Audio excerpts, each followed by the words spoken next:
Virgo, tingnan po natin kung ano yung mensahe para sa'yo ngayong second quarter of 2024. April, May, and June. Para sa'yo to, Virgo, Sun, Moon, Rising, and Venus. But bago po yan, i-cleanse muna po natin yung iyong space, your energy. Ayan po, this is for you, Virgo.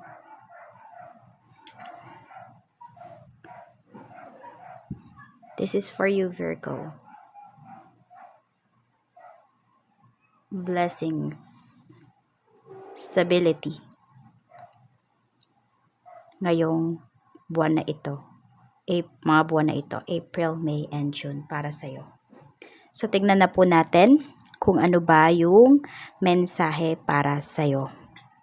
Okay, tignan natin. Kuhanin muna natin itong mga energies para sa April, May, and June. At kung hindi pa po kayo nakasubscribe dito sa ating channel, please subscribe na po kayo and pa-like na din po ng ating video.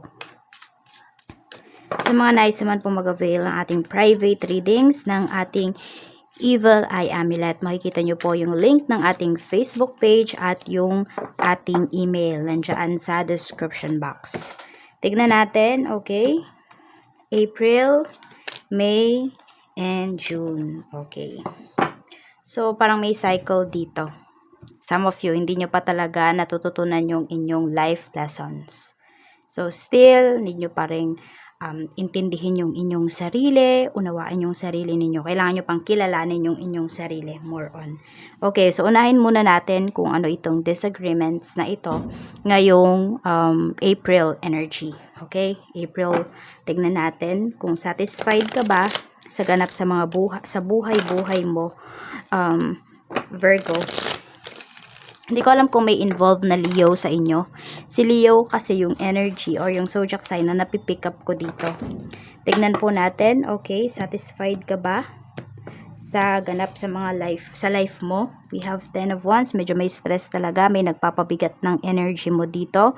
Pwedeng meron ka talagang nakakaaway. Ayan, merong mga tao na hindi ka naiintindihan or feeling ng mga tao sa paligid mo hindi mo sila naiintindihan. So tingnan natin ano ba yung mga positive things na paparating para sa'yo. Mga positive things, spirit guide na paparating for Virgo. Okay, we have guide. Okay, could be a mentor. Pwedeng magkakaaway yung iba sa inyo. Magkakaaway kayo ngayong month na ito. So, meron lang tinuturo sa'yo yung taong yan. Meron siyang gustong maintindihan. Gusto niya maintindihan mo yung isang bagay na yun na pwedeng pinagpipilitan mo naman yung gusto mo, Virgo. Hindi ko masyadong makita na satisfied ka, pero nakikita ko naman dito na ginagawa mo yung lahat ng efforts mo or lahat ng kakayahan mo para maging maayos yung month of April para sa'yo. We have lottery. Ang ganda. So, pwede po sa panaginip, ayan, meron kayong mga mapapaginipan dito ng mga numbers. For some of you, pag tinayaan nyo yun, pwedeng manalo kayo. Yung iba naman po sa inyo, maaaring ito ay hindi talaga loto. Kung hindi po, kung anong ways kayo pwedeng maging stable in life. Kaya pala ang na-pick up po sa inyo kanina is, 'di ba, yung nagsisindi tayo ng insenso is more on about, sabi ko, stability, 'di ba? Ngayong month na ito kasi may kaugnayan pala yun dito. Talagang magiging stable kayo ngayong month na ito. So, ayun talaga yung efforts ninyo dito, yung lahat naman ng stress po na mararanasan ninyo. Sa masasabi ko na sulit talaga siya. Na magpapasalamat kayo, Virgo, na pinagdaanan nyo yung stress na yon. Tignan natin yung negativities or more on reminder sa universe. Huwag ka daw mapagod dito. Meron lang talagang mga tao na magbibigay ng sakit ng ulo mo para mas maintindihan mo pa yung isang bagay. Ayan magandang energy yon. Tignan mo, kunwari, yung isang taong to, kunwari si Leo, kasi si Leo yung pipick up ko na energy dito. Si Leo, ini-stress ka. Bakit ka ba niya ini-stress? Ano ba yung gusto niyang iparating sa'yo? Ano ba yung natututunan mo or matututunan mo kay Leo? Yun yung tignan mo. Instead dun sa stress na binibigay niya sa'yo, instead dun sa negativity, yung negativity, hanapan mo ng light yon. Check natin, kamusta ba yung work mo? The Moon, so madami talagang progress para sa iyo dito pagdating din sa trabaho. Madami kang ma-accomplish, kung meron mga uncertainty, may mga tao dito na magbibigay sa iyo ng mga prospect yung naririnig ko dito . Okay, may mga tao dito na magbibigay ng halaga sa'yo, may mga tao dito sa work mo na papahalagahan yung work mo mismo. Okay? Or yung position mo, yung ginagawa mo. Sa family, kamusta? We have 9 of Swords. Sa family naman, medyo nai-stress ka pagdating sa family. Pwedeng yung mga disagreements na to. Pwedeng mga family members mo ito. Parang sila yung nagbibigay ng stress sa'yo. So, pwedeng may mga unhealed traumas yung family members mo. Kung hindi man lahat yan, may isa dyan na nagbibigay ng sakit ng ulo sa'yo. So, mas intindihin mo pa siya. Pero, siguro ang dapat gawin ng tao yun, ng tao na yun, dapat mas maintindihan niya yung sarili niya. So, tignan mo din, Virgo, ikaw ba? Ano ba yung nabibigay mo na stress sa family mo? Pwede rin, sa family, ngayong month na to is, puro kayo puyat. Ayan. So, baka kung, ano ba yun, ang dami-dami ninyong mga ginagawa at wala kayong time sa umaga. So, puro sa gabi, ginagawa yung ibang bagay. Ayan po. So, basta napupuyat kayo dito ng family mo. Pwedeng by this month din, baka mas magkakaroon kayo ng bonding at the same time. So, pwedeng meron dito nag-Netflix kayo, nanonood kayo ng Korean or Chinese drama, yung mga ganun. So, could be itong pagpupuyat na to is family bonding.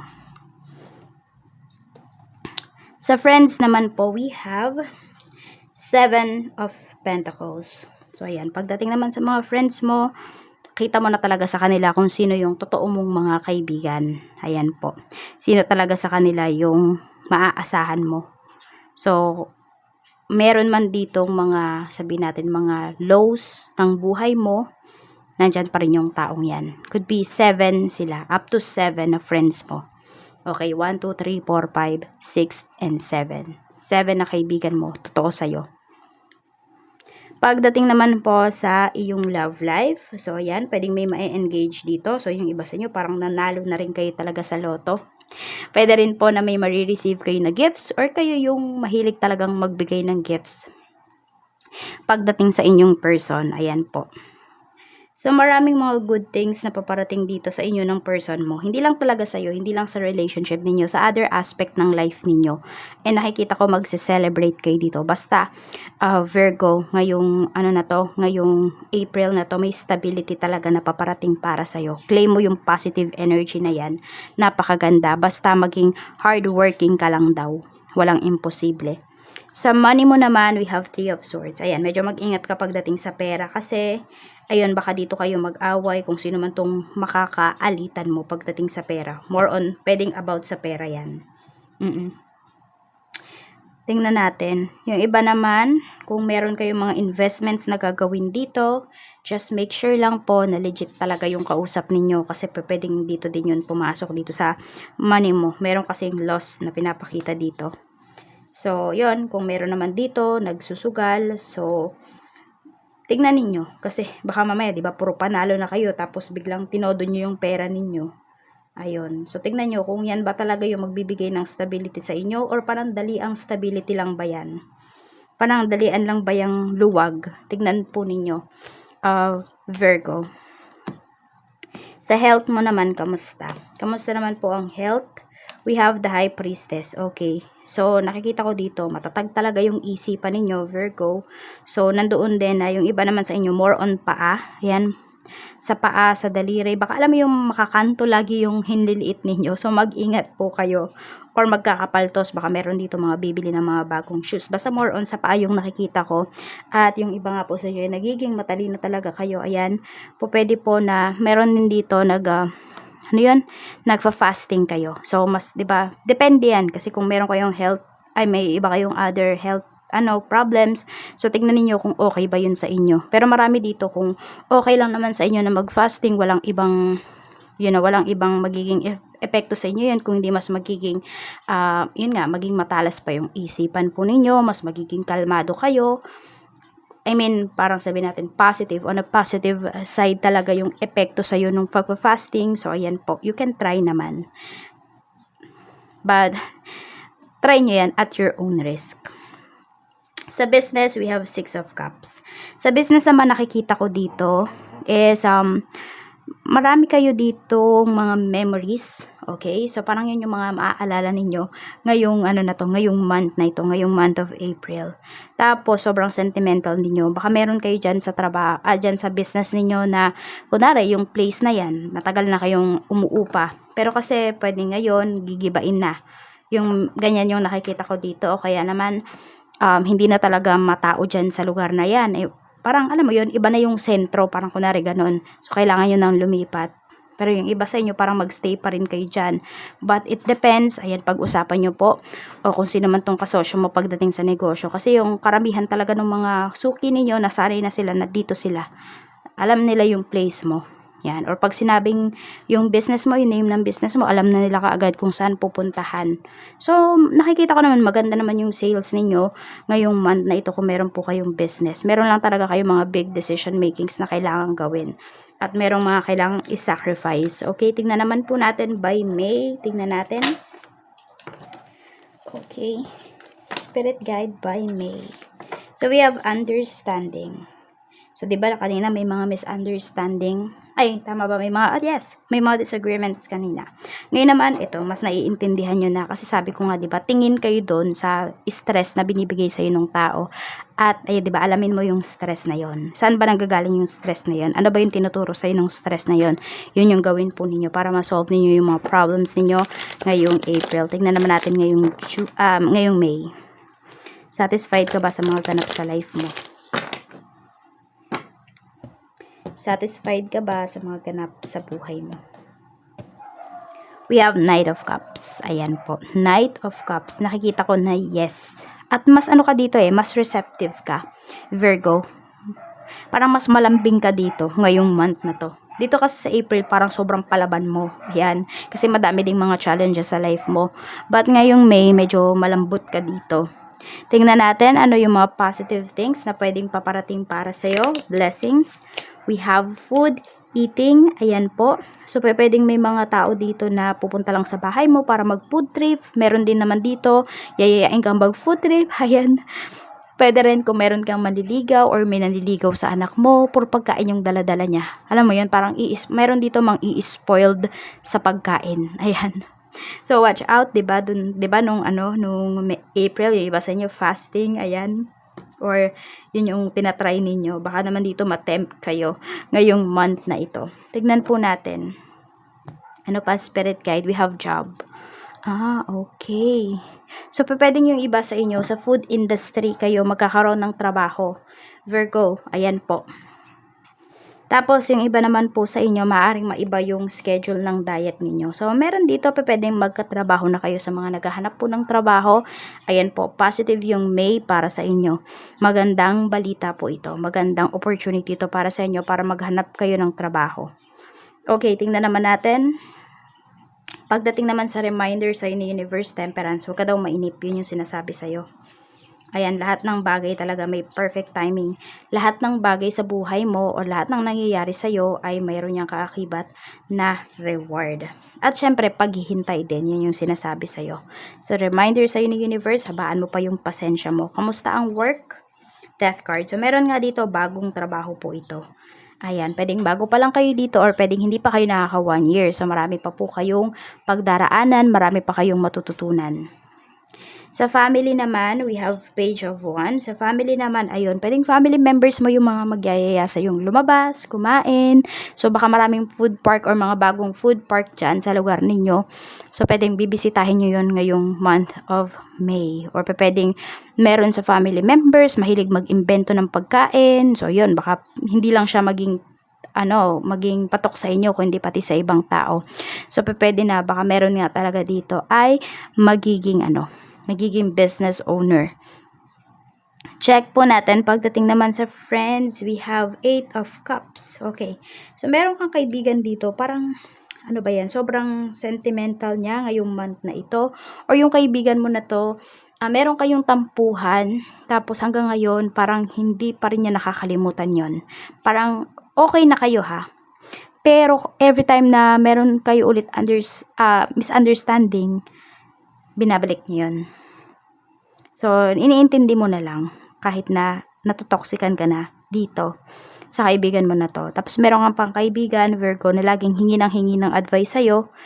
alam mo yun, parang sinasampal mo na sila ng katotohanan, itong mga kaibigan mo, pero hindi pa rin talaga nakikinig sa'yo. So, alam mo yun, ikaw na lang talaga yung mapapagod. Or sabihin natin, baka ikaw na lang talaga yung umiintindi sa kanila. Sa ano naman po, sa love life mo, kamusta? We have 6 of Pentacles. Ayan, pagdating sa love life, sobrang swerte po ng karamihan sa inyo sa love life ninyo. Sa person niyo or yung person mo is sobrang swerte sa'yo. Virgo, mapagbigay dito. Ayan, may mapagbigay dito. Oo. So, pwedeng meron nga talaga dito ng i-spoiled. Yun yung nakikita ko, 'di ba? Kanina dito pa lang sa card natin na to. Yan po. So, parang kung ano yung hilingin mo sa person mo ngayon, ibibigay niya talaga sa'yo. Basta kaya niya lang din naman talaga. Oo, yung effort, makikita mo talaga yan sa kanya. Meron din ako nakikita dito, maaring hindi present lagi yung person mo sa mga mahahalagang bagay sa buhay mo. So, pwedeng nagpapadala lang siya ng gifts. Yung iba naman sa inyo dito, nila-love bomb po kayo. So, medyo mag-ingat kayo. Parang sinasabi, okay na yun. Nandyan naman, mayroon naman akong padala na regalo, etc. etc. So, okay na yun. Pero baka yung iba sa inyo is ang gusto ninyo, yung nararamdaman nyo talaga yung presence ng person mo. Nararamdaman mo na nandyan siya. Sabihin natin, yung talagang nag-e-effort, hindi lang pagdating sa material things, kung hindi rin, more on sa emotional, emotional state. O, yung mga ganun. Tingnan natin. Pagdating naman po sa iyong kaperahan, so we have Page of Swords, maraming Virgo dito. Hindi talaga kayo sumusuko, hindi kayo humihinto kung paano ba mapapalago yung pera ninyo, saan nyo ba dadalhin yung pera ninyo. Maaaring meron din dito, hindi ko alam kung yung iba, marami kayong sobrang oras, ganyan, marami kayong free time. So, pwedeng mag-enroll sa music class, basta kung anumang mga class ito, mga skills na pwede ninyong ma-enhance, yun yung nakikita ko sa'yo dito. So, mas more on mag-i-invest ka sa sarili mo para mas ma-improve mo pa yung iyong sarili, yung iyong skills. Yun yung nakikita ko sa'yo dito. So, medyo gagastos ka dito. Pwede rin naman yung iba sa inyo, baka may mga sponsors kayo na makukuha ngayong month na ito. Pagdating dito sa, ayan, sa kaperahan po ninyo. Yan, parang alam mo yun, mag-enroll ka sa ganito, tapos sasagutin ng isa sa mga family members mo or isa sa mga kaibigan mo, ganyan. Ganyan yung nakikita ko dito.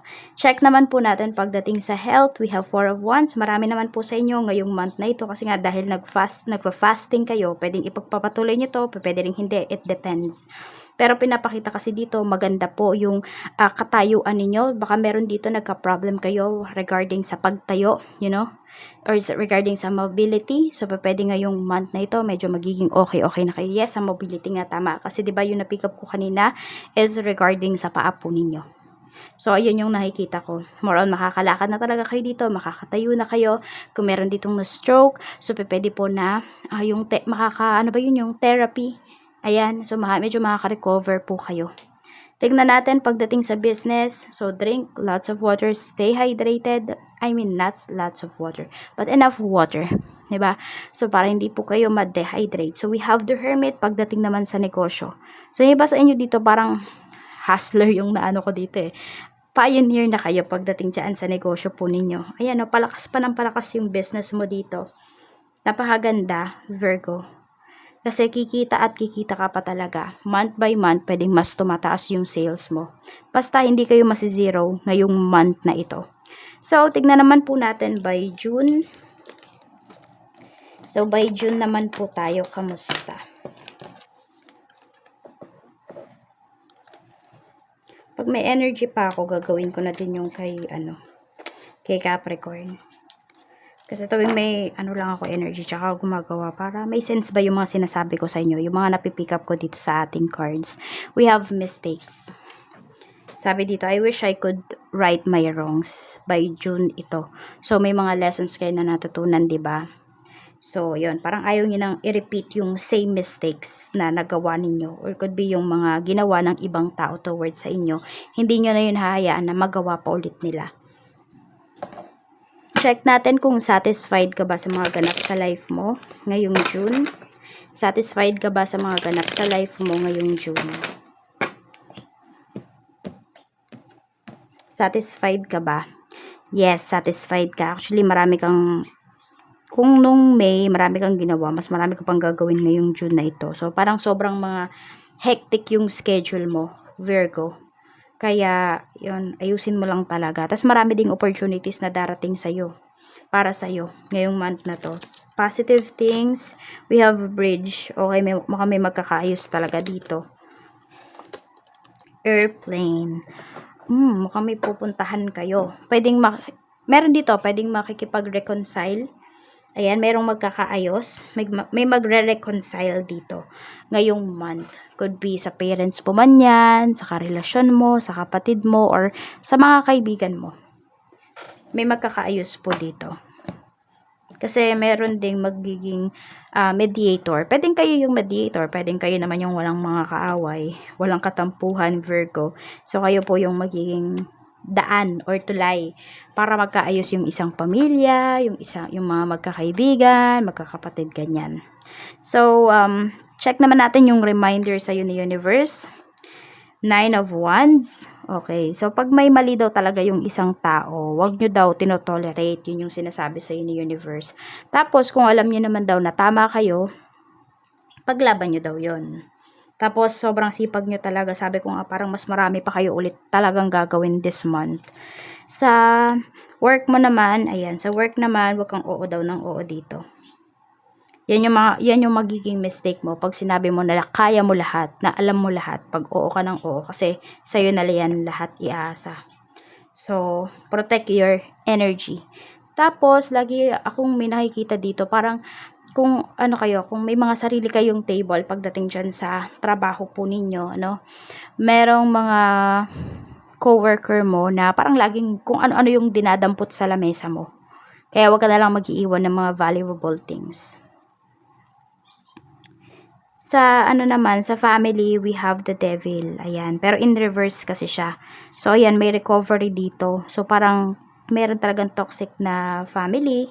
So, wala naman kasing perfect family. So, yung iba sa inyo, pwedeng swerte kayo sa ibang bagay, pero sa family, hindi. So, yung iba sa inyo, ganyan. And, meron dito, yun nga, pwedeng aalis sa family, merong lalayo, merong iiwas, pwedeng kayo yan, pwedeng isa sa family members mo. Sabihin natin, yung toxic sa family, pwedeng, ayun, lumipat na siya ng bahay. Kasi pwedeng yung iba po sa inyo, may mga kapisan pa kayo dito na mga kunwari, kapatid, na may asawa na pero nakapisan pa or nakatira pa dun sa bahay ng parents mo. Yung tipong ganon. So, ayan, may aalis akong nakikita dito. Tingnan natin. Tapos, kung meron man dito na family members mo na naligaw ng landas, maaari po na yan po ay nakaka-recover na talaga. So, alam mo yun, you give chances to people na talagang nakikita mo na nagbabago talaga sila. At yan, nakita mo yan sa family members mo or sa family mo. Sa friends naman, we have 10 of Cups. Okay, mukhang may friend ka dito na ikakasal. Ayan po. Okay, meron ba dito magsasaulian naman ng kandila? Ayan, or may nagsaulian na ba? Pero more on nakikita ko dito, pwede may kaibigan ka na ikakasal or meron kang kaibigan na buntis, baka magpapa-baby shower siya or magpapabinyag siya ngayong month na ito. So, ayan, invited po kayo. Hindi kayo mawawala dyan. Nasa listahan kayo.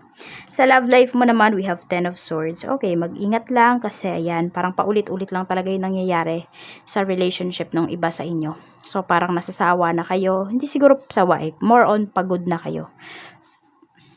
Yan yung nangyayari. Kaya ayan parang puro betrayal kasi, parang mistake by mistakes. 'Di ba? Yung parang yung pagkakamali tinabunan ng isa pang pagkakamali. Akala maaayos 'yun. So nagkapatong-patong na dito yung mga negative energies. Tapos marami din talagang naninira po sa inyo.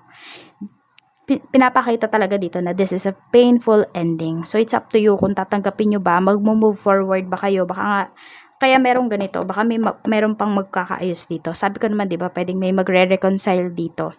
So ayan, pwedeng yung iba sa inyo hiwalay talaga kayo, tapos ngayong month na to, dito magkakaroon ng hope na magkausap at magkaayos kayo ng asawa mo or ng karelasyon mo. Sa money, we have 4 of Cups. Marami sa inyo this month, marami kayong gagawin, marami kayong gastos. Nitong mga nakarang month, 'di ba? Marami kayong gastos. So parang tinitignan niyo, worth it ba? So meron ka naman ditong mga aayawan na mga inenrollan mo nitong mga nitong nakaraang buwan, parang ganyan. So, yan, parang hindi kayo satisfied pagdating dito sa kaperahan po ninyo.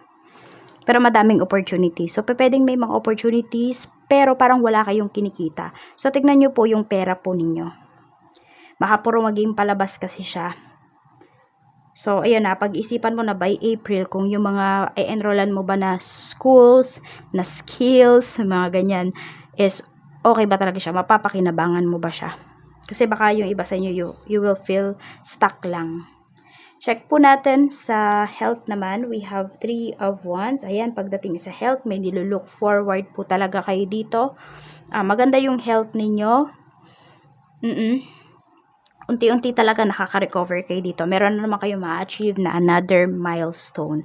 Sa business, we have 4 of Pentacles. Ayan, sa business din, yung iba sa inyo, medyo nahihirapan kayo ditong maglabas ng puhunan. Ayan, yan yung nakikita ko dito. Huwag daw kayong manghinayang kasi babalik naman po sa inyo. Ayun, siguro medyo may takot kayo dito na maglabas talaga ng pera. So, tignan po natin. Ano pa yung mensahe for you? Okay. So, ang lucky number mo po is 29, 36, 45, 2, 11, and 5. At ang lucky day mo naman po is Wednesday and Friday. Ang lucky colors mo, tignan natin, orange, blue, and green. Ayan po, orange, blue, and green. At mag-wish na po kayo dito sa ating wishing candle. Para yan sa'yo, Virgo.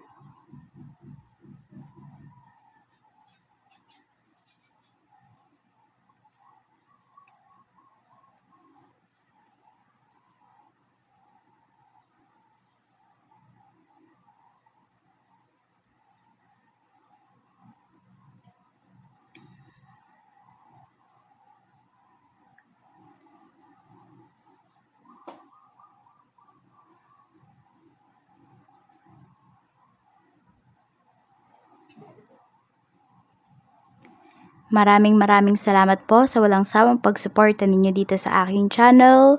Maraming salamat. Siksik, liglig at umaapaw na blessings ang paparating para sa inyo ngayong second quarter. Seal na po natin ang wishes mo.